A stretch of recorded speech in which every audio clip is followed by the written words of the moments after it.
This is Paul for Redneck Sports. I believe that everybody should win in life, or at least attempt to. The first three maxims of General Robert Neyland's game maxims, I believe apply to everybody. The team that makes the fewest mistakes will win. Play for and make the breaks. When one comes your way, score. If at first the game or the breaks go against you, don't let up. Put on more steam. Welcome to the channel. Now let's discuss some sports. Like, subscribe, comment, show what your opinion is. Let me know if you like what you've seen. And I thank you for your support. Howdy y'all, this is Paul with Redneck Sports. Down below is a link tree if you want to talk to me via my social media or if you want to help me out via my Patreon. So, today we're going to cover a ball legend from way back in the day. He was part of the team that first beat Vanderbilt. He was part of two SIAA championship teams because that's the granddaddy of the SEC. And he also was part of the 1914 team that went undefeated. The first time University of Tennessee went undefeated. His name is William Lowe. His nickname was Chink. I'm not going to say that name too often. He was a legend that we don't talk about. Plus, he also led the Smoky Mountain Athletic Conference, which was a conference of smaller schools that played football that were all throughout the Smoky Mountains.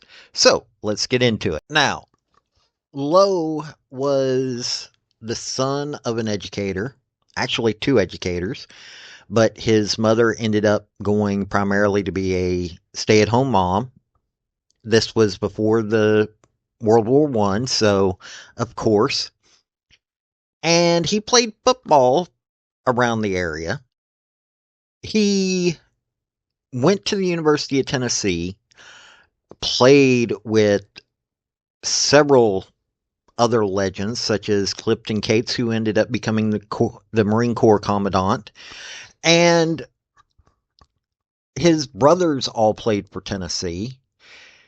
He also was the captain of the University of Tennessee football team immediately after World War I. He came back. He fought in World War I, came back, and his final year was the captain of the team. So when I say that this was a legendary team, Vanderbilt, we had been playing them since the 1890s. We beat them not until the first time we beat them was in 1914, and that was the year we went undefeated. We were coached at the time by Zora G. Clevenger.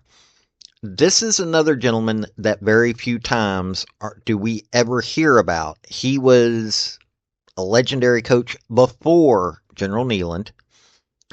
At Tennessee, he went 26, 15, and 2. He had only 2 winning seasons. He had 2 seasons that he went 4-4, and 1 season he went 3, 4, and 2.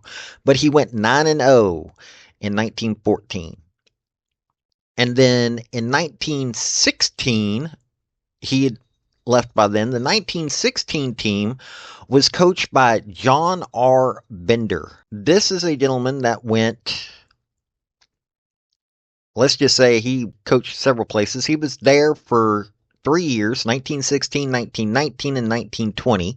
He went 8-0-1 in 1916, 3-3-3 in 1919. In 1920, he went 7-2 for an 18-5-4 record.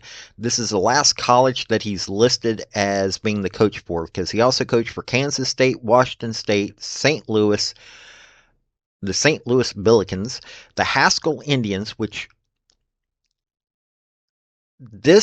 that's a school that most people don't know about. That's where Jim Thorpe went to. I don't know if Jim Thorpe was on those teams, but he also coached at Washington State before then. He had coached at South Dakota State Normal, which would have been a teacher's college. Um, but William Lowe, playing for those teams, he did many good things there. Now, when I say he fought in World War I, here's what he did. He originally trained with the Marines at Quantico. He learned how to be an officer, which he was, and he ended up going to France with the regiments. Well, when they got there, they said, we need aerial observers just as bad, so they trained him to be an aerial observer and a gunner. For one of his actions, he ended up getting what became a Navy Cross. He also got promoted up to captain, came back from France, and left the Marine Corps, went on to play in his last season at the University of Tennessee, got his law degree. He was a member of the state legislature for 2 years. He also was an assistant coach at the University of Tennessee for a few years. Well, he spent some time just doing his law thing.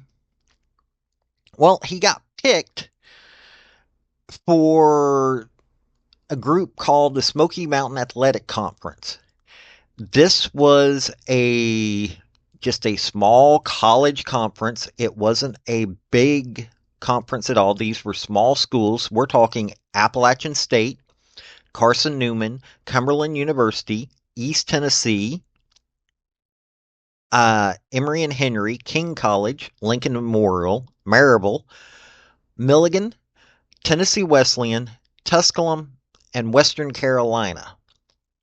These are the places that were part of this conference. And he led them for several years, built them up, turned them into something halfway decent.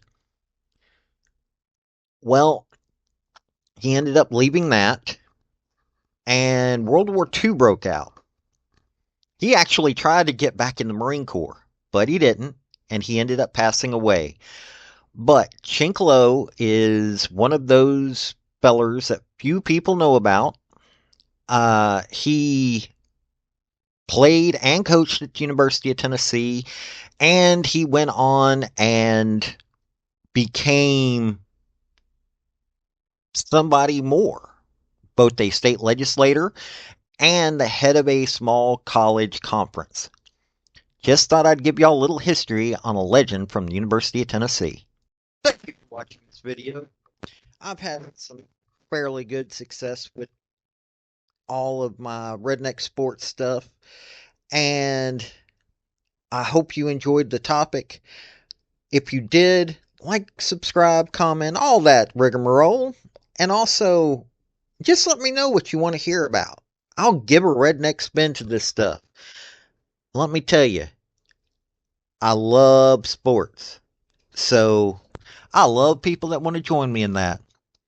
This has been Paul with Redneck Sports. Y'all have a good day now. Bye.